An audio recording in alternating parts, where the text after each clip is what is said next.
America चीनमध्ये tariff war.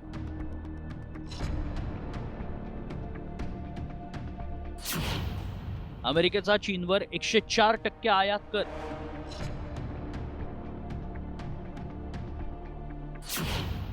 चीनमध्ये हॉलिवूडवर सिनेमांवर बंदी. Did you ever make anything happen?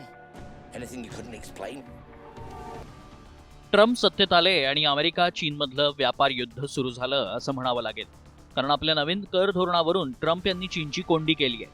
Donald Trump यांनी चीनवर आता तब्बल 104% आयात कर लावण्याचा मोठा निर्णय घेतलाय आणि तडकाफडकी हा निर्णय अंमलातही आणलाय. ट्रम्प यांच्या या निर्णयाला चीननं सडेतोड उत्तर देण्याची रणनीती आखली. चीननंही हॉलिवूड सिनेमांवर बंदी घालण्याच्या हालचाली सुरू केल्याचं कळतंय. जर चीननं हॉलिवूड सिनेमांवर बंदी घातली तर अमेरिकेला कसा फटका बसणार आहे पाहूया. ट्रम्प यांनी चीनवर 104% आयात कर लादलाय. चीनचं त्याला सडेतोड उत्तर पाहायला मिळतंय. चीन हॉलिवूड सिनेमांवर बंदी घालण्याची शक्यता आहे. चीनची बॉक्स ऑफिस कमाई $17.71 अब्ज इतकी आहे. हॉलिवूडचा वाटा 3.5% आहे.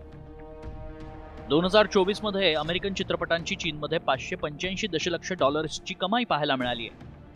चीननं बंदी घातल्यास हॉलिवूडच्या चित्रपटांचं अब्जावधी डॉलर्सचं नुकसान होण्याची शक्यता आहे.